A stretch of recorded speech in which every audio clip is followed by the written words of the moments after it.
ओम सभी को नमस्ते। ओम का उच्चारण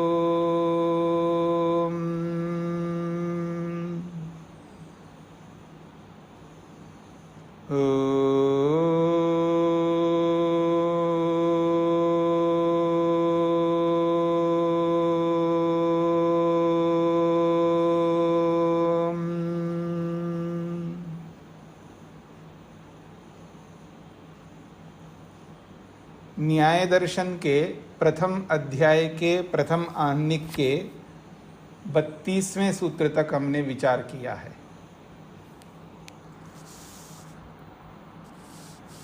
तो गृह कार्य में आपने क्या किया है, थोड़ा सा मैं पूछ लेता हूं आप लोगों से। आप में से कौन बताएंगे कितने प्रमेय होते हैं और उनके पूरे नाम? अजीत जी बताइए। जी नमस्ते स्वामी जी। प्रमाण, प्रमेय, संशय, प्रयोजन, दृष्टांत, सिद्धांत, अवयव, तर्क, निर्णय। जी इतने ही है? नहीं आगे भी है। कोई डाउट है कि क्या? मुझे संदेह हो रहा है कि साथी। हाँ, क्योंकि प्रश्न मेरा क्या था और आप उत्तर क्या दे रहे हैं। जी मैं इसीलिए रुक गया। हाँ, प्रश्न क्या था हमारा? प्रमेय कितने हैं ये मैं समझ पाया। हाँ, प्रमेय कितने हैं उनके पूरे नाम। तो आप क्या उत्तर दे रहे हैं, अब आपको समझना है। जी मैं गड़बड़ हो गया। मैं तो द्रव्य बता दिया, प्रमेय बता रहा हूँ। नहीं, द्रव्य क्या होता है? जो 16 पदार्थ बताए थे ना। हाँ, पदार्थ बोलिए, द्रव्य बोलेंगे तो भ्रांति होगी। जी तो 16 पदार्थ। जी, मैंने 16 पदार्थ नहीं पूछे हैं, मैंने प्रमेय पूछे हैं। जी प्रमेय 12 हैं। हाँ बताइए।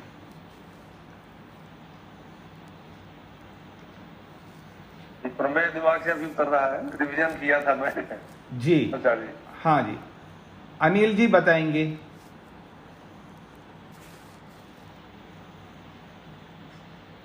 प्रमेय 12 प्रकार की होती है। आत्मा, शरीर, इंद्रिय, बुद्धि, मन,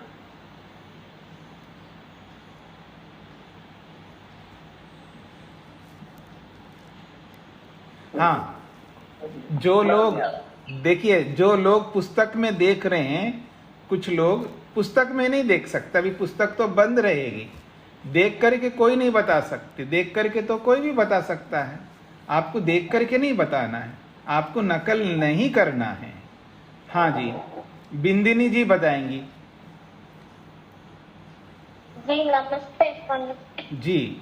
आत्मा, शरीर, इंद्रियार्थ, बुद्धि, मन, प्रवृत्ति, दोष, फल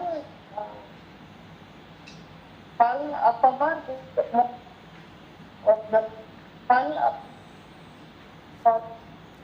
बुद्धि, मन, प्रवृत्ति, दोष, फल, दुख, अपवर्ग और एक रहेंगे। कोई बात नहीं। योगेश जी बताएंगे।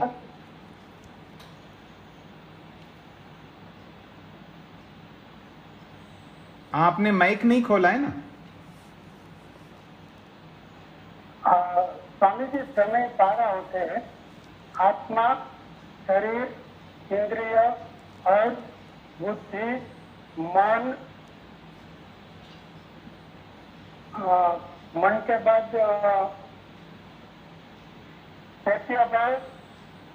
दुख, फल, दुख और अपवर्ग शायद एक छूट गया है। जी, तो के जय नारायण जी बताइए। माइक खोलिए, पहले अपना माइक खोलिए। नमस्कार स्वामी जी। जी। आत्मा शरीर इंद्रिया अर्थ बुद्धि मन।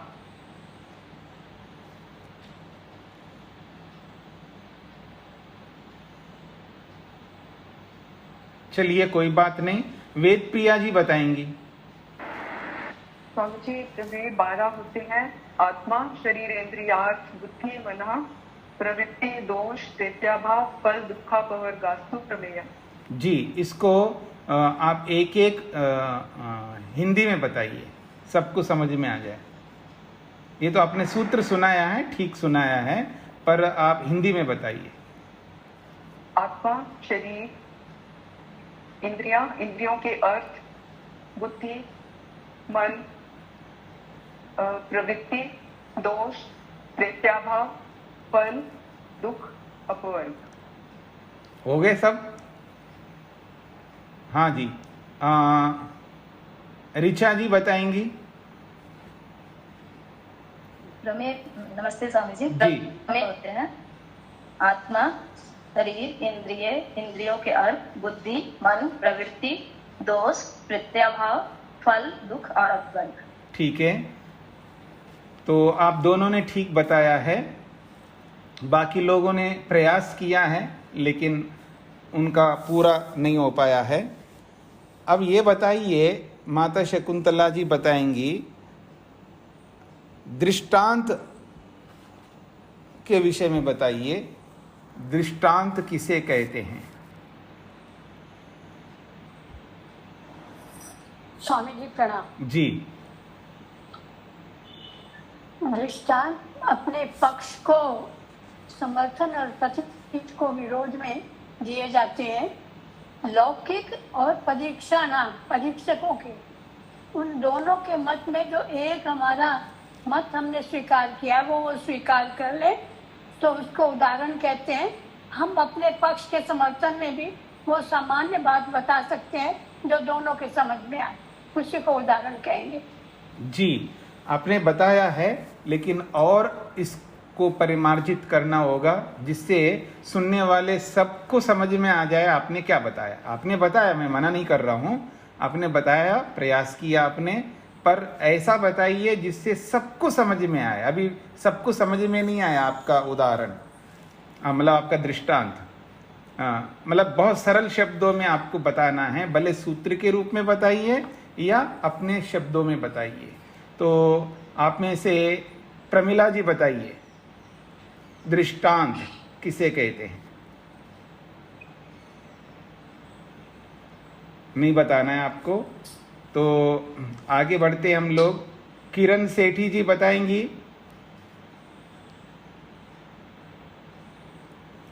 नहीं बताना है। मनोरमा जी बताएंगी।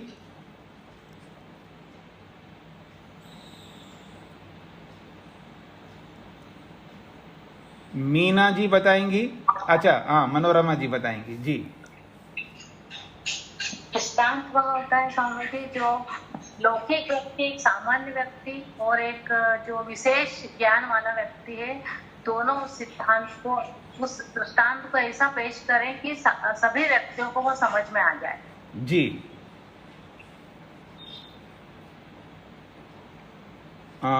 उदाहरण बताइए।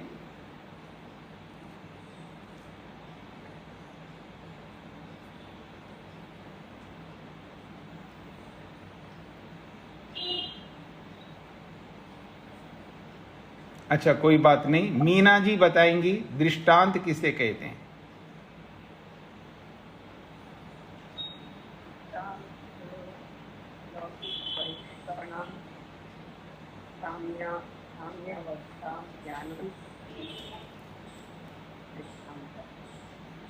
हाँ, हिंदी में बताइए, हिंदी में बताइए। जो लौकिक आदमी होते हैं जो आपकी आवाज सबको नहीं सुनाई दे रही है, माइक को बढ़ा दीजिए, माइक की आवाज को बढ़ाइए।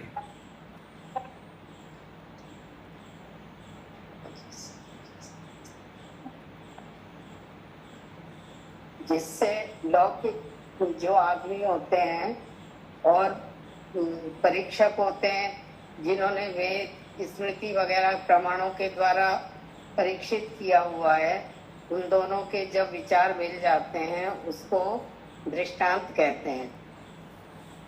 जैसे जैसे तो वो तो मेरा को याद नहीं है। अच्छा जी, ठीक है। भीमसेन जी बताएंगे सिद्धांत कितने होते हैं?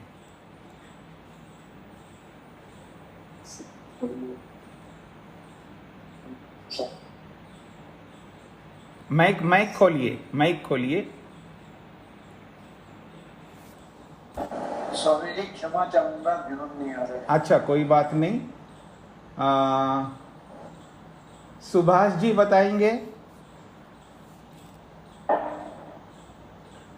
तैयार नहीं करता है, 4 होते हैं, 4 होते हैं। हाँ जी, अच्छा। 2 दिन आपको दिए गए हैं सभी को। शेखर जी बताएंगे।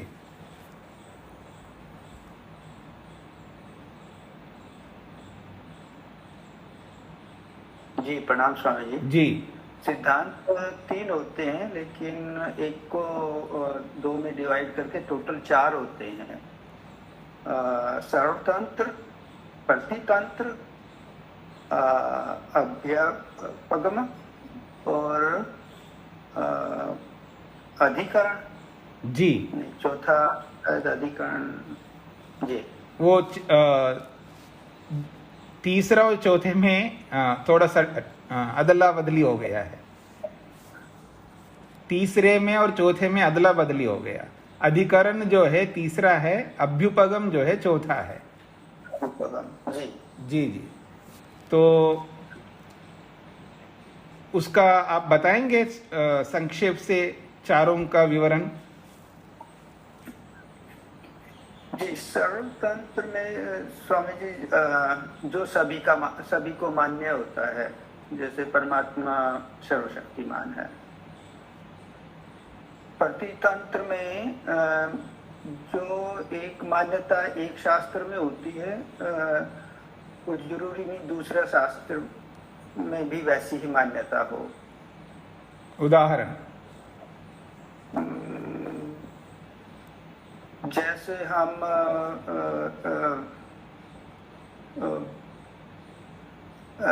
वैशेषिक में हम 5 महाभूतों को नित्य मानते हैं। जी, लेकिन ऐसा उसमें अपने सांख्य दर्शन में नहीं है। सांख्य दर्शन में क्या है? सांख्य दर्शन में मतलब वो सबसे नहीं अंतिम चीज मानते हैं।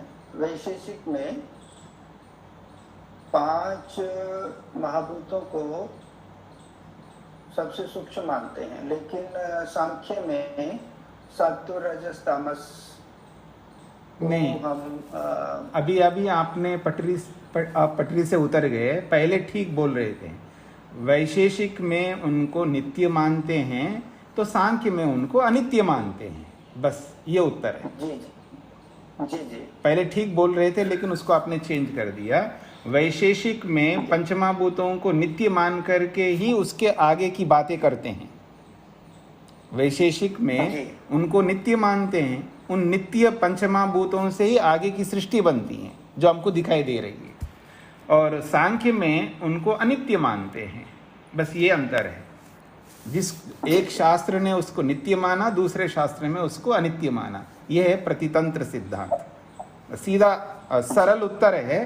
प्रतितंत्र सिद्धांत का मतलब है एक शास्त्र जिसको जैसा मानता है, दूसरा शास्त्र उसको वैसा नहीं मानता है। जैसे पंचमहाभूत एक शास्त्र उसको नित्य मानता है वैशेषिक, और एक शास्त्र सांख्य उसको अनित्य मानता है। ये प्रतितंत्र सिद्धांत। अधिकरण सिद्धांत बताइए। अधिकरण में स्वामी जी एक चीज को जानते हुए जो उससे जुड़ी हुई चीजें हैं उनको जान लिया जाता है, और जो जुड़ी हुई चीजों को जान लेने से जो प्राथमिक वस्तु है उसकी जानकारी, ना जानने से उसकी जो जुड़ी हुई वस्तुओं को ना जानने से जो मुख्य वस्तु है उसकी भी जानकारी नहीं होती।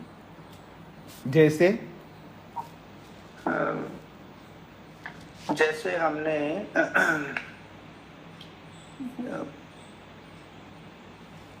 आत्मा को जान लिया, तो आत्मा से जानने से शरीर, इंद्रिया, मन, बुद्धि का जानना, और मन बुद्धि को ना जानने से आत्मा को नहीं जान सकते। ये तो शास्त्र का उदाहरण है, अपना उदाहरण दीजिएगा।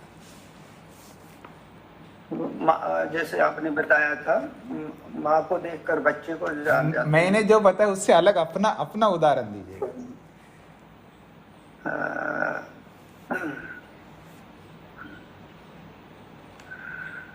मतलब सृष्टि में परमात्मा को जानकर सृष्टि की रचना को हम जानते हैं। सारा ये समझो कि हमें ये कहेंगे कि हमारे मिथ्या ज्ञान से हम अपने दुखों को जान सकते हैं, जन्म मरण को जान सकते हैं। नहीं, ये आप सरल से सरल उदाहरण लाइए जिससे आसानी समझ में आ जाएगा। प्रिंसिपल को देख करके क्या क्या समझ में आता है?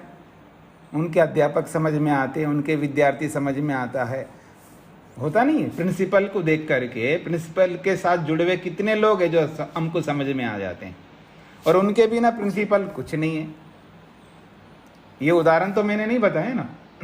तो ऐसे ही आपको ऐसा सरल उदाहरण लाना जिससे आसानी से सबको समझ में आ जाएगा।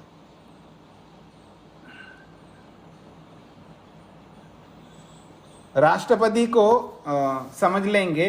कल राष्ट्रपति नए इलेक्ट हुए हैं ना, तो राष्ट्रपति को देखने से या राष्ट्रपति को समझ लेने से उपराष्ट्रपति या पार्लियामेंट्री के सभासद, राज्यसभा के सभासद और स्टेट के जो एमएलए हैं वो सब समझ में आ जाएंगे, क्योंकि उनको इलेक्ट करने वाले ये सब लोग हैं।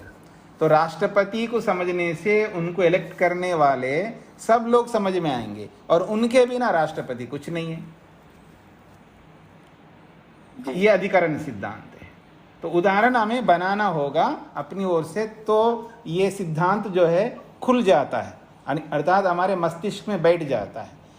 शास्त्र में जो आप उदाहरण पढ़ रहे हैं, सबके लिए बोल रहा हूँ, उन उदाहरण को पढ़ लीजिएगा, उनको हृदयंगम कर लीजिए, उनको दिमाग में बिठा लीजिएगा, तो आप ढेरों उदाहरण अलग अलग बना सकते हैं।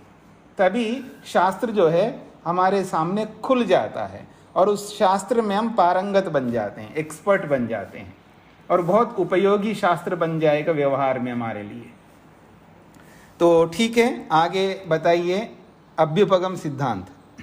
अभ्युपगम में स्वामी जी हम किसी मान्यता को कुछ क्षण के लिए मान लेते हैं, और उसका प्रशिक्षण कर या उसको गलत या ठीक का निर्णय लेते हैं।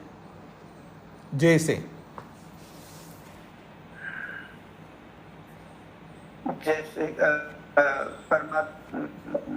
किसी का कथन है परमात्मा नहीं है, आत्मा नहीं है, तो उसको हम प्रमाणों से देखते हैं कि ये आत्मा है क्या नहीं है। ये कठिन उदाहरण हो जाएंगे, आप सरल उदाहरण बनाइए।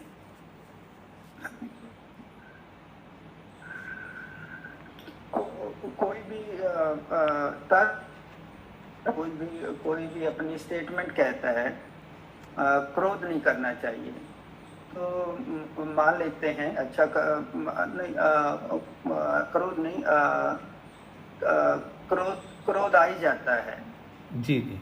तो उसको फिर हम अच्छा मान लेते हैं, और फिर उसको दर्शाते हुए कि क्रोध आना चाहिए क्या नहीं आना चाहिए, फिर उसका समाधान ढूंढते हैं कि आप प्रस्तुत कर नहीं पा रहे। उदाहरण आप अच्छा नहीं आप नहीं, ये भी मान सकते हैं, लेकिन आप प्रस्तुत नहीं कर पा रहे हैं। आप ऐसा करिएगा, मान लीजिएगा मैं आपको कहता हूँ, आपके भाई बड़े भाई साहब आपको आकर के शेखर जी, ये जी तो नहीं बोलेंगे वो, शेखर ये खाओ, ये बहुत शरीर के लिए बहुत उपयोगी है। कोई चीज़ खाने के लिए ले आए, कोई फ्रूट ले आए मान लीजिएगा, आपने कभी खाया नहीं उस फ्रूट को, आपने देखा भी नहीं सुना भी नहीं मान लीजिएगा, तो वो कहते हैं ये फ्रूट है शेखर तुम खा लो। तो अच्छा मैं मान लेता हूँ पहले, ठीक है आपने कहा तो मान लेता हूँ, पर इसका परीक्षण तो कर लेते हैं कि ये आपने अच्छा बताया तो इसमें क्या है जो मेरे लिए अच्छा है, मतलब उसके न्यूट्रिशंस को समझने का प्रयत्न करोगे आप।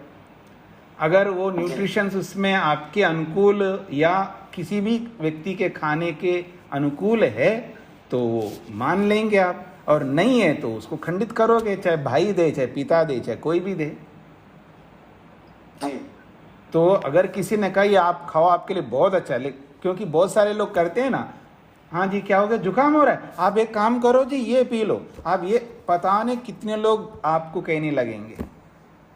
तो सबको सुनो, पर उसकी परीक्षा करो, और परीक्षा से जो सिद्ध हो जाए उसको अपना लो, और असिद्ध हो जाए तो उसको हटा दो या उनको बता दो ये आपका कथन गलत है। केवल कथन मात्र से किसी की बात को हम नहीं स्वीकार कर सकते। तो कोई भी व्यक्ति हमारे सामने कुछ भी कहता है तो हम थोड़ी देर के लिए उसकी बात को मानेंगे और उसका परीक्षण करेंगे। अगर वो उचित है तो अपनाएंगे, अनुचित है तो उसका खंडन करेंगे। इसी को अभ्युपगम सिद्धांत कहते हैं। चाहे वो फ्रूट के रूप में कहे या सब्जी के रूप में कहे, या चाहे वो कपड़ों के विषय में कहे, चाहे वो किसी के भी विषय में कहो, तो अभ्युपगम सिद्धांत तो बहुत व्यापक है। यानी ये जो चारों सिद्धांत है बहुत व्यापक सिद्धांत है। मैंने पीछे भी बताया था, ये सिद्धांत एक ऐसे सिद्धांत है हमको व्यवहार में हर जगह आते हैं, पर हम उनको उस रूप में नहीं देखते हैं और उस तरह परीक्षण नहीं करते हैं, और बिना परीक्षण के हम या तो उसके ऊपर कमेंट्स देते हैं, यानी उसके ऊपर प्रतिक्रिया करते हैं, ऐसा कह सकते हैं, अपना स्टेटमेंट देते हैं गलत या सही बिना विचार किए। ऐसा ना दे करके उसकी परीक्षा करो, उसको थोड़ी देर के लिए मान लो, कोई बात नहीं है। जब सामने वाला व्यक्ति, चाहे वो पिता है, माता है, या भाई है, बहन है, पति है, पत्नी है, कोई भी हो, जब वो कुछ भी बोलते हैं आप उसको थोड़ी देर के लिए स्वीकार करके फिर उसकी परीक्षा कर लीजिएगा, ताकि उनका भी मन रहेगा। आप तुरंत नहीं, गलत, ऐसा नहीं बोलना है, उसको एकदम अवॉइड मत करना है, एकदम उसको नकारो मत, किसी की भी बात को एकदम मत नकारो। उससे क्या होता है, व्यवहार में हम बहुत अच्छे ढंग से आगे बढ़ सकते हैं।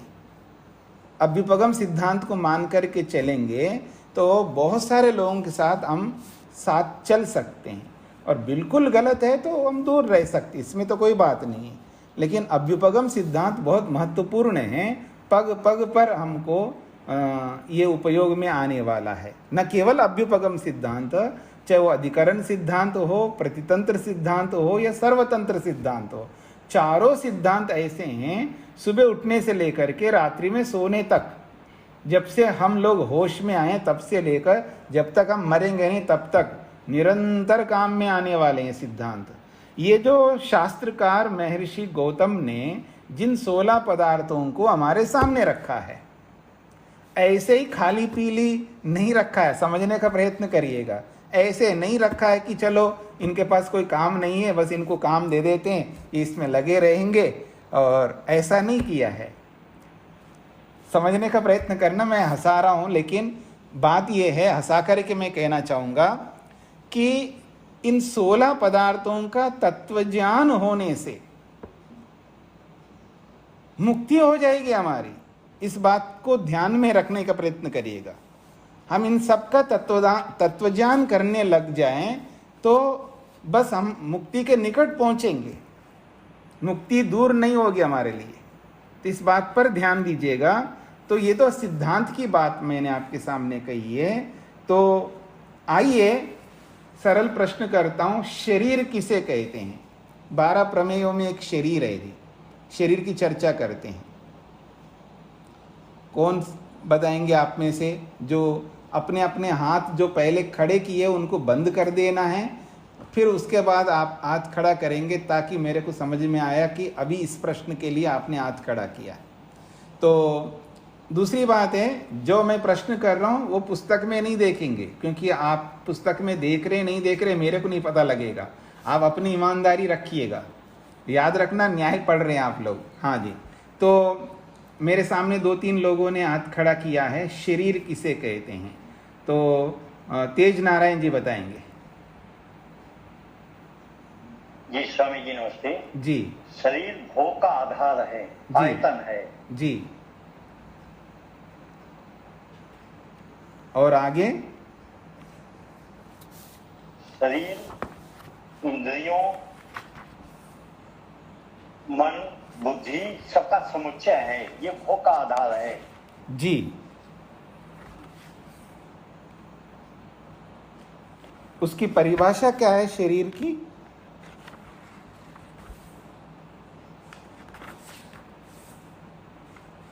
अभी इससे अधिक नहीं बता पाते। ये नए नए शब्द हैं, इनको मस्तिष्क में बिठा रहे हैं, धीरे धीरे इनसे परिचय कर रहे हैं। अभी पूरी जान पहचान इनसे नहीं हुई है। अच्छा जी, ठीक है, तो कोई बात नहीं। तो आप में से जिन्होंने हाथ खड़ा किया है, बिंदिनी जी बताइए। स्वामी जी, भोगायतनम शरीरम, भोगायतनम शरीरम। हाँ, ये तो इन्होंने बताया है, तेज नारायण जी ने तो बताया। उसके अतिरिक्त आप क्या बता सकते हैं? परिभाषा पूछना। अच्छा, तो परिभाषा ही बतानी है ना, आप हिंदी में बताओ या सूत्र के रूप में बताओ। हाँ, अभी नया हाथ जो जिन्होंने बताया है उनके अतिरिक्त जो बताएंगे ना, अल्पना जी ने हाथ खड़ा किया। हाँ जी। नमस्ते स्वामी जी। चेष्टा इंद्रिय अर्थ का आश्रय शरीर। हाँ, ये है परिभाषा। चेष्टा, इंद्रिय और अर्थ, इनका जो आश्रय है, आधार है, वो शरीर कहलाता है। शरीर उसे कहते हैं जिसमें चेष्टा होती है। चेष्टा का मतलब है कर्म, क्रिया। शरीर उसको कहते हैं जिसमें क्रियाएं होती हैं, चाहे वो शारीरिक हो, वाचनिक हो या मानसिक हो। और शरीर उसको कहते हैं अच्छा, मैं बता रहा हूँ या उनको बताना चाहिए? जी जी, हाँ ठीक है। हाँ, मेरे बताना तो कोई अर्थ नहीं है ना, उनको बताना चाहिए, तो मैं उनकी बात को अपनी ओर से बताने लग गया। चलिए, चेष्टा के बारे में बताया, आगे बताइए अल्पना जी। हाँ जी, सभी की चेष्टा तो हो गई जो शरीर, वाणी और मन से करते हैं जी। वो चेष्टा का आश्रय शरीर है। ऐसे ही जो इंद्रियां हैं हमारे शरीर में, उसका भी आश्रय शरीर है, जिसमें 5 ज्ञानेंद्रियां भी आ जाती हैं, कर्मेंद्रियां भी आ जाती हैं। और अर्थ अर्थात उनके जो विषय हैं, इंद्रियों के जो विषय हैं, जैसे शब्द, स्पर्श, रूप, रस, गंध, इनका आश्रय जो है वो विषय जी। तो ये शरीर की परिभाषा हो गई जी। शरीर किसे कहते हैं? तो ये पूरी परिभाषा आपके सामने आ गई है कि शरीर उसे कहते हैं जिसमें चेष्टा होती है, जिसमें इंद्रियां रहती हैं, और इंद्रियां जो है अपने अपने विषय रूपी अर्थों को ग्रहण करती हैं, और वो अर्थ भी शरीर में गृहीत हो रहे हैं, और वो इंद्रियां भी शरीर में विराजमान है। तो चेष्टा, इंद्रिय और अर्थ, इन तीनों का जो आधार है, आश्रय है, उसका जो अधिष्ठान है, उसका जो आयतन है, उसको शरीर कहते हैं। ये बात आ गई आपके सामने। तो प्रमेयों में आपने शरीर के बारे में बताया है। आप में से कौन बताएंगे? चलिए, आत्मा के बारे में बताइएगा। आत्मा की परिभाषा। हाँ, अपना अपना हाथ खड़ा करिए, और याद रखना कि नकल नहीं करेंगे। परिभाषाएं पूछ रहा हूं मैं आज। आत्मा किसे, माता जया बहन जी बताएंगे। नए लोग भी आ जाए ना तो उसके हिसाब से हम आगे बढ़ सकते हैं। हाँ जी माता जी माइक खोलिए।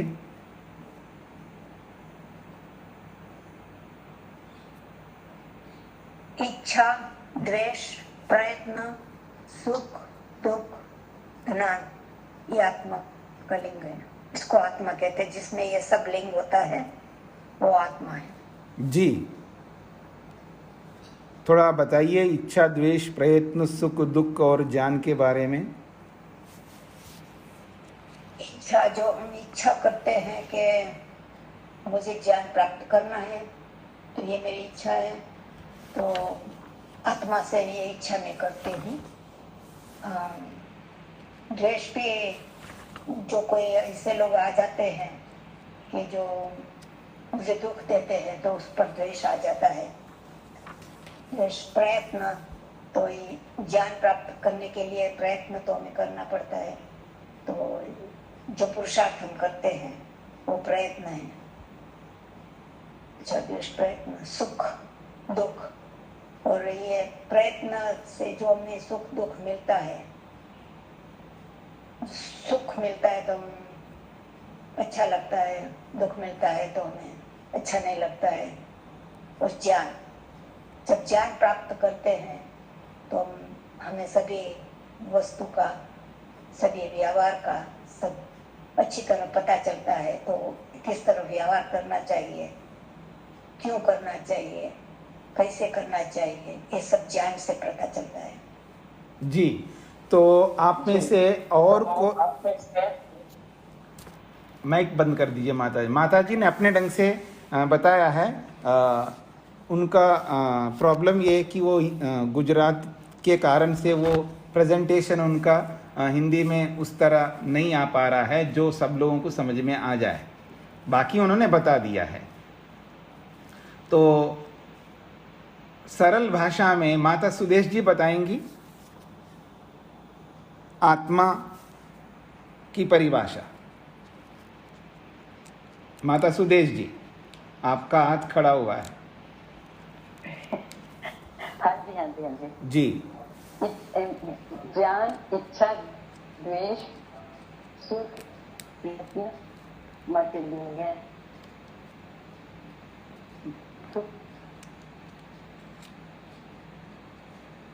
क्रम से नहीं बताया आपने। मेरी आवाज आ रही है? हाँ आ रही है, लेकिन आपने क्रम से नहीं बताया। ज्ञान, इच्छा, प्रयत्न, सुख, दुख, बस ये है। 6 का है। ज्ञान, इच्छा, प्रयत्न, सुख, और कौन सा है? ज्ञान को जो सुखाने ज्ञान है। ठीक है माता जी। जैसे हाँ जी ठीक है। चेतन प्रकाश जी बताएंगे।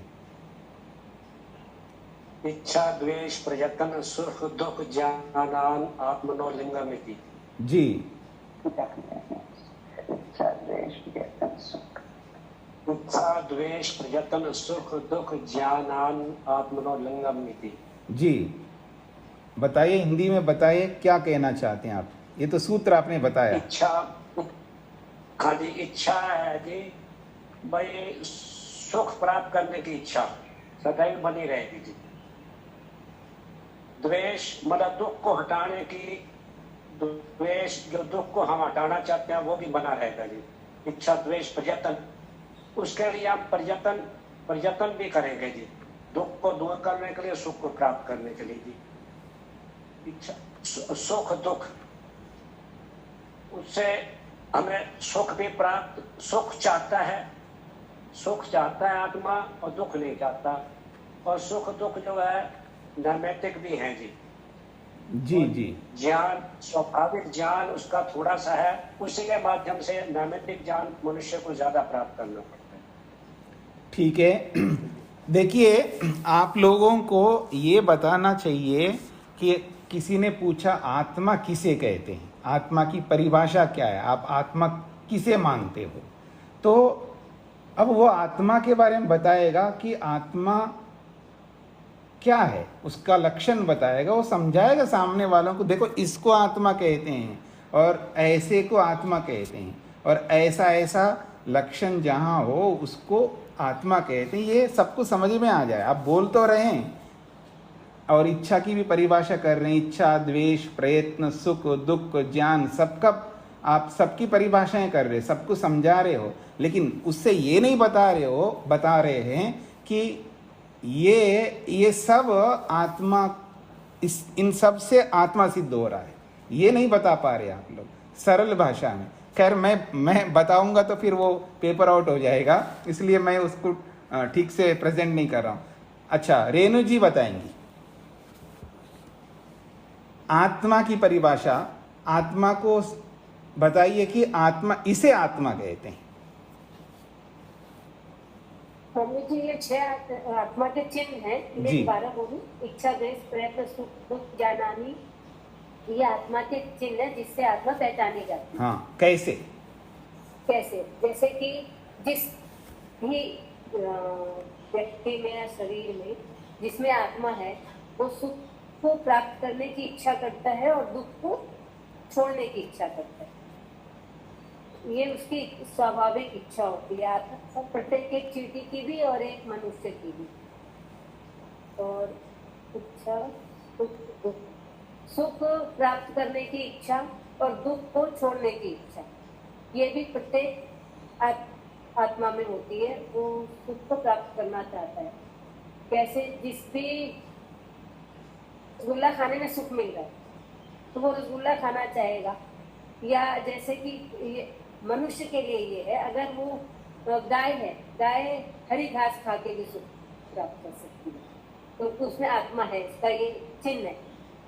और इसी तरह दुख से दूर भागता है। हर जिसमें भी आत्मा होती है वो दुख से दूर भागना चाहता है। कैसे दुख से दूर भागेंगे?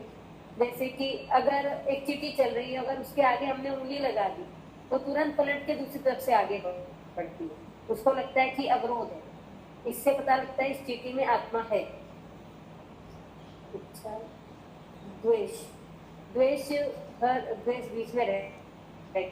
द्वेष जैसे कि हर आत्मा वाला शरीर या जिसमें भी आत्मा है वो रागों से, मोह से, इन सब से द्वेष प्राप्त करने के लिए भी करता है और छोड़ने के लिए भी करता है।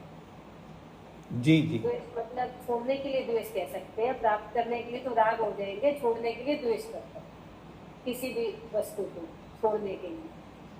तो इसका उदाहरण कैसे दूं? द्वेष का उदाहरण। अच्छा, रुक जाइएगा। आप लोग परेशान नहीं हो जाइए। आप लोगों को क्या करना है, मैं थोड़ा सा आप सबके लिए संकेत करता हूं। आप मेरे को देख के मत बोलिएगा कि क्योंकि पूछने वाला मैं हूं, तो अब आप इस तरह का उदाहरण देने का प्रयास करेंगे तो आप उलझ जाएंगे और आप प्रेजेंट ठीक से नहीं कर पाएंगे। आपको उस व्यक्ति को समझाना है जो आत्मा को नहीं जानता या आत्मा को नहीं मानता।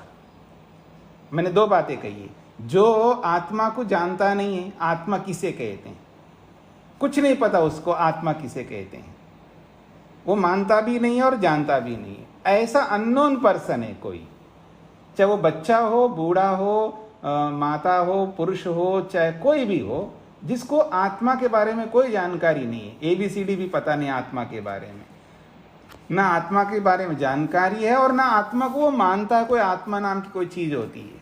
ऐसे आदमी को आपको आत्मा बताना है कि देखो आत्मा होती है या होता है, और क्यों आत्मा होता है, क्यों आत्मा को मानना चाहिए, उसको आपको समझाना है। आप मेरे को थोड़ा समझाना है।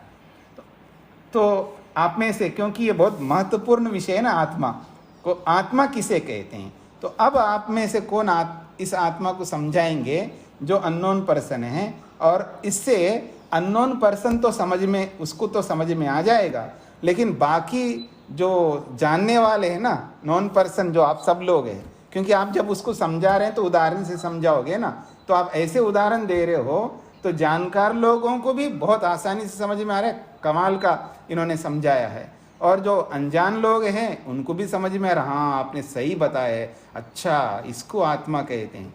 तो जिसको पता नहीं उसको भी आत्मा का पता लग जाएगा, और जिनको सबको पता है आत्मा, और वो लोग भी समझ लेंगे हाँ इन्होंने कमाल का समझाया है, देखो ऐसे समझाना होता है। तो अब आप हाथ खड़ा करिएगा, कौन समझाएंगे आत्मा किसे कहते हैं, आत्मा की परिभाषा। हाँ जी, विशाल कत्री जी। नमस्ते स्वामी जी। जी स्वामी जी, इच्छा, द्वेष, प्रयत्न, सुख, दुख और ज्ञान, जी ये आत्मा के लिंग हैं। जी। अब किसी को आत्मा समझाने के लिए इस प्रकार से समझा सकते हैं कि जो किसी चीज को प्राप्त करने के लिए इच्छा करे वह आत्मा है, और जो किसी वस्तु से दूर हटना चाहे और द्वेष वह आत्मा है। जी। और तीसरा किसी को प्राप्त करने के लिए या किसी से दूर हटने के लिए जो प्रयत्न करे जी वह आत्मा है। जी। और जिस प्रकार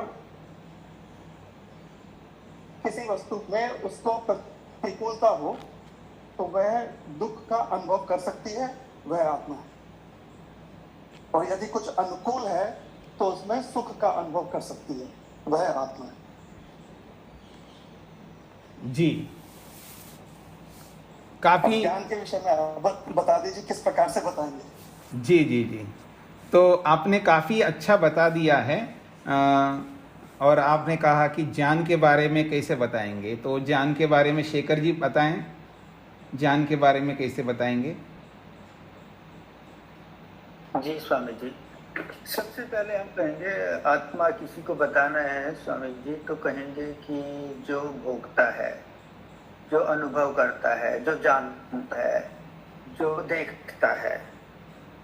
तो अच्छा, उसको ये कैसे घटित होता है, तो कहेंगे कि जो जहाँ इच्छा, जो उसके लक्षण है, जो जहाँ हम इच्छा देखते हैं, जहाँ द्वेष देखते हैं, जहाँ हम सुख और दुख की अनुभूति दिखती है, और आत्मा का अपना स्वाभाविक ज्ञान होता है। तो जहाँ जहाँ ये चीजें दिखती हैं वहाँ आत्मा है। जी, तो विशाल जी पकड़ में आ गए आपको। ज्ञान के बारे में इन्होंने प्रारंभ में बोला था, कैसे ज्ञान के बारे में पता लगेगा, कैसे बताएंगे, ये पकड़ में आ गए विशाल जी। जी स्वामी, धन्यवाद। जी, तो जब जो भी अनुभूति करता है, अनुभव करता है, महसूस करता है, तो यही तो ज्ञान है ना, इसी को तो ज्ञान कहते हैं। महसूस करना, अनुभव करना, अनुभूति करना। तो जो भी वस्तु अनुभूति करती हो तो समझ लेना अनुभूति करने वाला आत्मा है, क्योंकि मैं मोबाइल अनुभूति नहीं करता है, पुस्तक अनुभूति नहीं करती है, मकान अनुभूति नहीं करता है, गाड़ी अनुभूति नहीं करती है। जो भी अनुभूति करता है, महसूस करता है, वो आत्मा है। कोई कहने लगे नहीं जी यंत्र भी महसूस करता है, तो केवल महसूस करना ही नहीं लक्षण है ना, उसके साथ में और भी तो हम जोड़ेंगे। महसूस करना है तो वो क्या महसूस करता है, तो अब आएगा वो सुख को महसूस करता है। तो सुख, जहाँ सुख को महसूस करता है, जहाँ सुख की अनुभूति हो रही है, कैसे पता चलेगा उसको सुख की अनुभूति हो रहा है। देखो एक्साइट हो रहा है, वो बहुत हंस रहा है, बहुत प्रसन्न हो रहा है, खुश हो रहा है।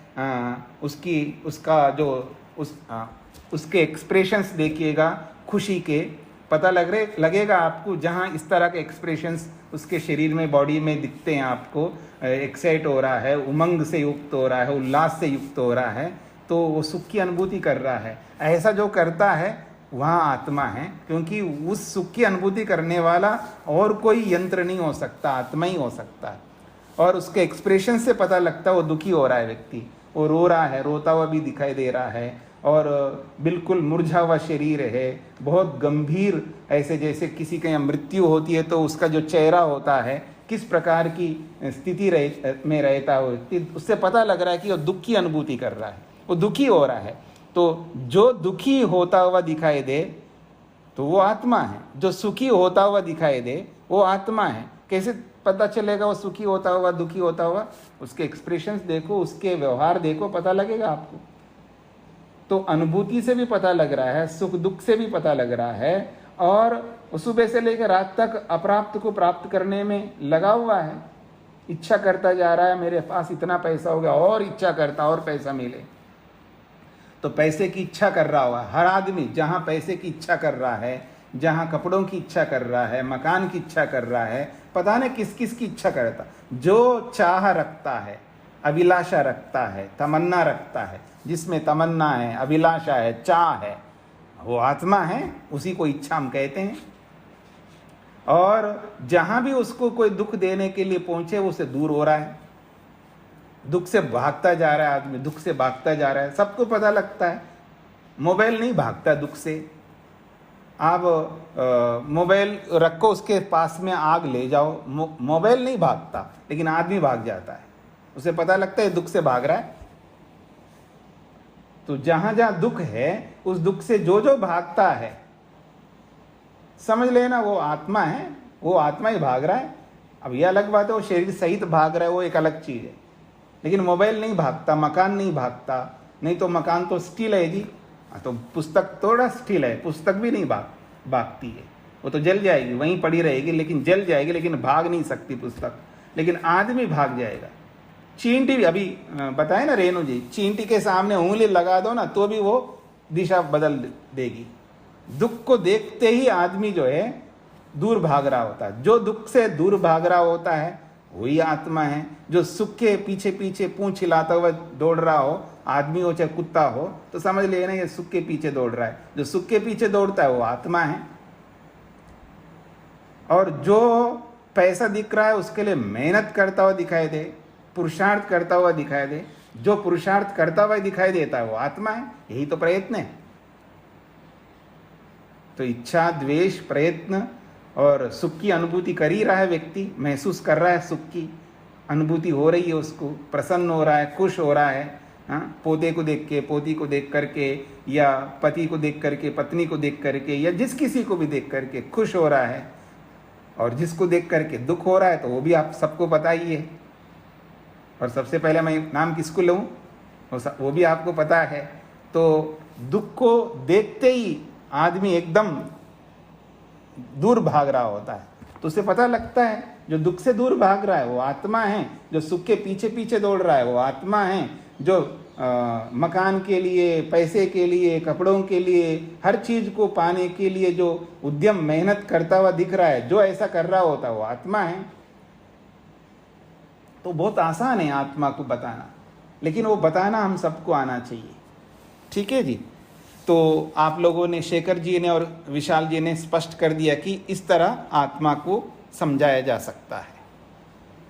तो बहुत सारी बातें हो गई हैं और आज परीक्षा का ही रखते हैं। तो और आप में से कौन बताएंगे बुद्धि किसे कहते हैं?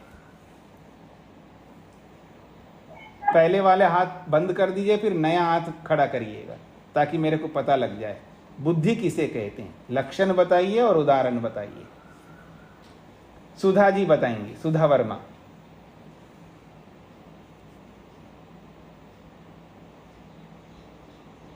माइक खोलना होगा। स्वामी जी अभी नहीं बता पा रही हूँ जी। तो ऋचा जी बताएंगी।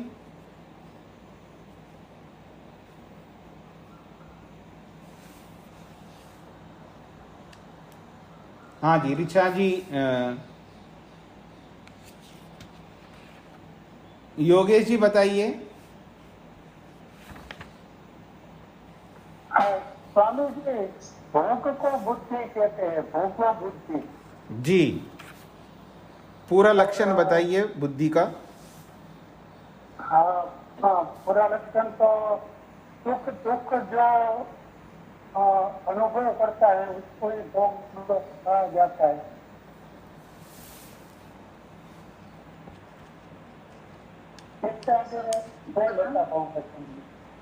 हाँ, अब ऋचा जी बताएंगी बुद्धि, बुद्धि किसे कहते हैं? जी स्वामी जी, अध्यवसायो बुद्धि। नहीं, आप लेने वाला जो, देखिए इधर उधर मत जाइए। आप पटरी से नहीं उतर सकते, आप सांख्य में क्यों जा रहे हो? आप न्याय में रहिए। न्याय के अनुसार बताइए। न्याय में बुद्धि की परिभाषा की हुई है और आप बता रहे हो सांख्य की परिभाषा। वो अलग है, ये अलग है। दोनों बुद्धियों में प्रतितंत्र सिद्धांत मत लाइए। वो प्रतितंत्र सिद्धांत ला रहे हैं आप। हाँ जी, हाँ, निर्णय लेने वाला यंत्र बुद्धि का नाम। नहीं, बिल्कुल आप पटरी से उतर गए अब। हाँ, अब आप अपने आप को पटरी में लाने के लिए टाइम लगाइए, मानी थोड़ा एकाग्र हो जाइए। आप क्या कहना चाहते हैं? अब सांख्य में मत जाइएगा। हाँ जी, अल्पना जी बताएंगी। समिति बुद्धि उपलब्धि ज्ञानम इति अनर्थांतरम। जी। यहाँ पर जो है तीनों को एक समान बता करके इस तरह से बुद्धि की व्याख्या की है कि जो ज्ञान है या उपलब्धि है उसी को ही बुद्धि शब्द से कहा। जी, बुद्धि कहो, उपलब्धि कहो और ज्ञान कहो, ये तीनों एक ही बुद्धि के तीन नाम हैं। यानी बुद्धि के अलग अलग नामों से बुद्धि को समझाया है। बुद्धि की परिभाषा नहीं की है उन्होंने, लेकिन बुद्धि के पर्यायवाची शब्द बोल करके बुद्धि की समझा दिया है। तो ये सबको ये अनुभूतियां होती है ना कि बुद्धि के बारे में क्या बताना है। बुद्धि का मतलब बुद्धि है, अर्थात जो जानकारी है उसी को बुद्धि कहते हैं, या जो आपको उपलब्धि हो रही है, अनुभूति हो रही है, महसूस हो रहा है, उसी को बुद्धि कहते हैं। महसूस कहना कहो, महसूस होना कहो, या अनुभूति हो रही है ऐसा कहो, या अनुभूति कहो, या उसको बुद्धि शब्द से भी कहिए, या ज्ञान हो रहा है, समझ रहा हूं ऐसा कहिए, उसी को बुद्धि कहते हैं। तो बुद्धि कहो, उपलब्धि कहो, ज्ञान कहो, इसको हम हिंदी में बोलेंगे तो महसूस करना, अनुभव करना, एहसास करना, समझना, जानना, इसी का नाम बुद्धि है। और ये सब अनुभव करते हैं इसको। और रही बात भोगो बुद्धि, एक योगेश जी ने बताया है, इसको कौन समझाएंगे भोगो बुद्धि को? हाँ, आप ही बताइए अल्पना जी। समझी, भोग का अर्थ होता है सुख दुख का अनुभव करना। जी। उसी सुख दुख की अनुभूति को ही भोग कहा, बुद्धि कहा है। बुद्धि का, हाँ, यानी जो हम अनुभूति करते हैं वो वास्तव में अनुभूतियां तो अलग अलग प्रकार की होती हैं, पर उन सब अनुभूतियों को समेट करके, संक्षेप करके दो में विभक्त कर दिया शास्त्रकार ने। एक को सुख के रूप में और एक को दुख के रूप में। यानी सुख की अनुभूति या दुख की अनुभूति, जो सुख की अनुभूति हो रही है या दुख की अनुभूति हो रही है, वही तो बुद्धि है, उसी को भोग कहते हैं। भोग का मतलब है सुख दुख की अनुभूति, उसी का नाम बुद्धि है। इसलिए भोगो बुद्धि कहा है। भोग बराबर बुद्धि। हाँ, ये समझने का प्रयत्न करिए। इस पर लंबी चर्चा हमने की है और बहुत महत्वपूर्ण विषय है। भोगो बुद्धि अर्थात भोग ही बुद्धि है। क्या है वो भोग? अर्थात वो अनुभूति है। किसकी अनुभूति है? सुख की अनुभूति है या दुख की अनुभूति है? अब इसको विस्तार करेंगे तो अनुभूतियां तो बहुत हो जाएंगे। देखिए, इच्छा की अनुभूति अलग है, प्रयत्न की अनुभूति अलग है। इच्छा, द्वेष, प्रयत्न, सुख, दुख, ज्ञान, और उनको भी विस्तार करेंगे तो रूप, रस, गंध, स्पर्श, शब्द, 5 विषय। फिर उनको भी विस्तार करेंगे तो कितने दुनिया भर के रूप, दुनिया भर के रस, इन सब की अनुभूतियां अलग अलग है। पर बहुत सारी अनुभूतियां हैं। कितने पदार्थ है जी? 16 पदार्थ है। इसके अनुसार 16 पदार्थों की अनुभूतियां अलग है, 12 प्रमेयों की अनुभूति अलग है, और एक एक पदार्थ में पता नहीं कितने भेद प्रभेद हैं। उन सब की अनुभूतियां हैं। ये सारी अनुभूतियां होते हुए भी ये सारे के सारे भोग ही है। और ये क्या है भोग? इन चाहे वो पदार्थों का भोग हो, चाहे वो प्रमेयों का भोग हो, चाहे वो एक एक विभाग का भोग हो, वो 2 ही प्रकार से भोग होगा उसका, दुख के रूप में या सुख के रूप में। अर्थात वो अप्राप्त है आपको, वो कोई भी हो, वो पदार्थ के रूप में हो, वो गुण के रूप में हो, चाहे वो द्रव्य के रूप में हो, चाहे वो कर्म के रूप, जो भी अप्राप्त है उस अप्राप्त को प्राप्त करने की जो इच्छा हमारे को होती है, और प्राप्त इसलिए करना चाहते हैं, उसको अनुभव करना चाहते हैं, भोगना चाहते हैं, यही तो बुद्धि है। बहुत व्यापक से मैं अभी नहीं बता पाऊंगा, क्योंकि संकेत आपको कर दिया। बहुत महत्वपूर्ण चीज है ये बुद्धि। बुद्धि अर्थात भोग, भोगो बुद्धि। इसको विस्तार से आप लोगों को समझना है, और किसी को समझाना भी है। उससे पहले अपने आप को समझाना है। तो आगे बढ़ते हैं हम लोग। अगला प्रश्न मैं प्रस्तुत करता हूं, बहुत महत्वपूर्ण है। प्रवृत्ति किसे कहते हैं?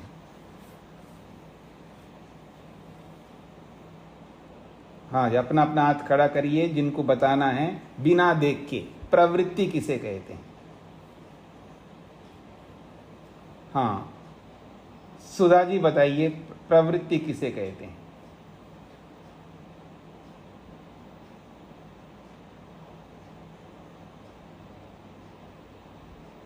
हाँ जी, शीला जी बताइए।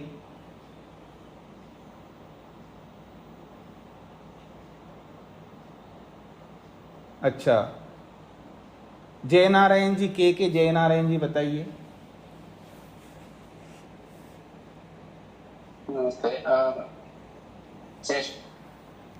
शरीर के साथ आत्मा क्या काम करता है, वो चेष्टा, सब चेष्टा प्रवृत्ति।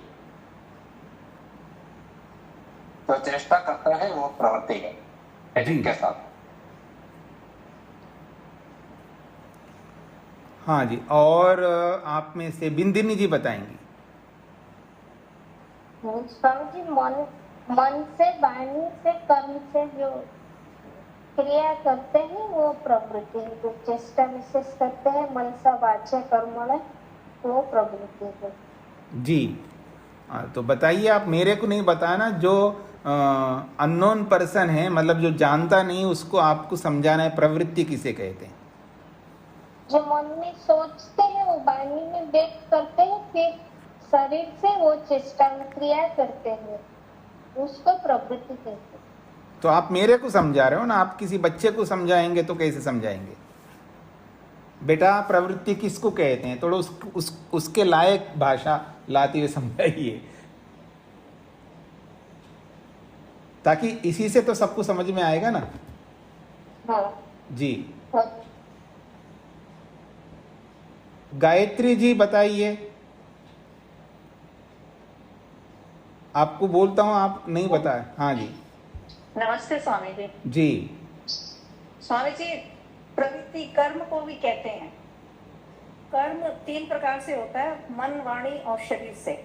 जी, अच्छे कर्म करते हैं, बुरे कर्म करते हैं, यज्ञ करना, दान देना, सत्य बोलना, झूठ बोलना, ये हम मन से भी करते हैं, वहां शरीर से भी। इसी को प्रवृत्ति कहते हैं। अच्छा, और कौन बताएंगे? वेद प्रिया जी बताइए। प्रवृत्ति बुद्धि से, वाणी से और शरीर से होती है। जब इंद्रियों का उनके अर्थ के साथ निकर्ष होता है तो मन भी उसमें जुड़ता है और बुद्धि भी जुड़ती है। और प्रवृत्ति 2 प्रकार की होती है। हम 2 प्रकार से कर्म करते हैं, पाप के रूप में और पुण्य के रूप में। जी,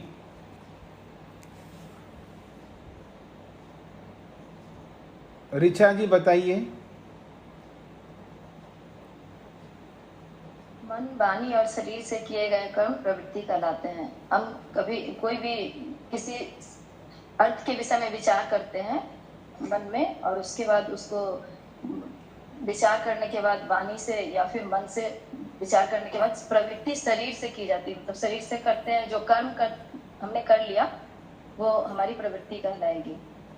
विचारना अलग होता है, और उसको अपने शरीर के द्वारा, शरीर के माध्यम से जो किया गया कर्म है वो हमारी प्रवृत्ति कहलाएगी। जी, वाणी और कर्म के माध्यम से की जाने वाली। चलिए, आप लोगों ने काफी कुछ प्रयत्न किया है, गृह कार्य, होमवर्क किया है, और आप सबको बधाई हो, शुभकामनाएं। और मेहनत करिएगा और आगे बढ़िएगा। अब आपको ऐसी आगे जब भी मैं परीक्षा लूंगा आपको, अब आप लोगों को समझ में आ गया है कि आपने तैयारी किया, आपने बताया, लेकिन उसको अब थोड़ा सा मॉडिफाई कर दीजिएगा, थोड़ा सा उसको और सौष्ठव बनाइए उस बताने को। यानी प्रश्नकर्ता जो पूछ रहा है उसके लिए उत्तर ना देते हुए आप उसके लिए दीजिए उत्तर जो बिल्कुल नहीं जानता है। अर्थात आपका जो प्रेजेंटेशन है, आपका जो प्रस्तुतिकरण है, ऐसे व्यक्ति के लिए है जो उस विषय को बिल्कुल नहीं जानता और उसको सरलता से आपकी बात समझ में आ जाए। आपका प्रस्तुतिकरण ऐसा हो, आपका प्रेजेंटेशन ऐसा हो कि आपको जैसे अभी प्रवृत्ति के बारे में बताना था तो आपने से बताया है, अच्छा बताया है।